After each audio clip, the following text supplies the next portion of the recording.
একটা বোতাম, শুধু চাপ দিলেই প্যারাশুটটা খুলে যেত, জীবনটা হয়তো বেঁচে যেত, ফিরতে পারতেন পরিবারের কাছে। কিন্তু ফ্লাইট লেফটেন্যান্ট তৌকির তা করেনি, কারণ তিনি শুধু নিজের প্রাণ নিয়ে ভাবেননি, ভেবেছিলেন নিচে থাকা মানুষদের কথা। বিমানের ইমার্জেন্সি সিস্টেম সক্রিয় থাকলেও তিনি সিট ত্যাগ করেনি।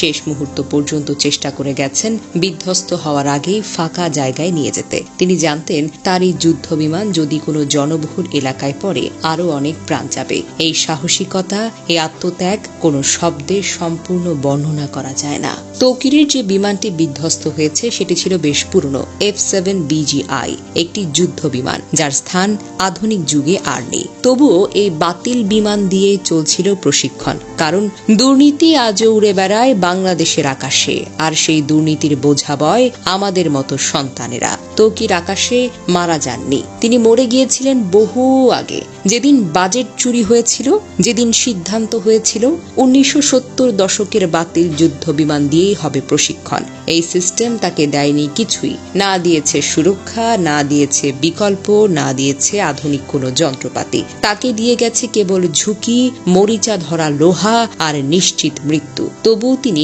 পিছু হটেননি। দেশ, দায়িত্ব আর মানুষ, এসবের কাছে নিজের প্রাণকেও তুচ্ছ মনে করেছিলেন। উত্তরার আকাশে ফ্লাইট লেফটেন্যান্ট তৌকির একা মারা যাননি।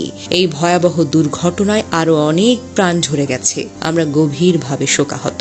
শহীদ তৌকির সহ সকল নিহতের আত্মার মাগফিরাত আমরা কামনা করি। আহতদের জন্য দোয়া করি, আল্লাহ যেন তাদের দ্রুত আরোগ্য দান করেন। আমাদের একটাই প্রার্থনা, আর যেন কোনো তরুণ তৌকিরকে একটা মরিচে ধরা যুদ্ধ বিমানের সঙ্গে জীবন বিসর্জন দিতে না হয়।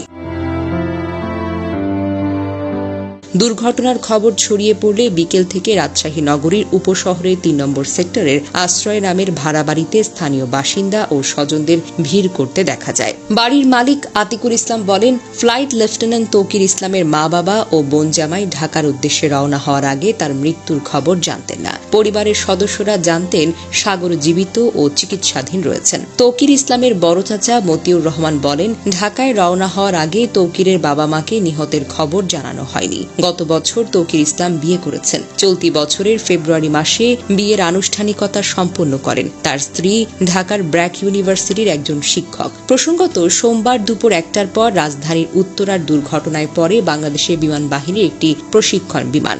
বিমানটি উত্তরার মাইলস্টোন স্কুল অ্যান্ড কলেজের একটি ভবনে গিয়ে পড়ে যায় এবং বিধ্বস্ত হয়। সঙ্গে সঙ্গে বিমান ও স্কুল ভবনটিতে আগুন ধরে যায়। যে ভবনে এটি বিধ্বস্ত হয় সেখানে বহু স্কুল পর্যায়ের শিক্ষার্থী ছিল, যাদের বেশিরভাগই হতাহত হয়েছে। দুর্ঘটনার পরপর উদ্ধার অভিযান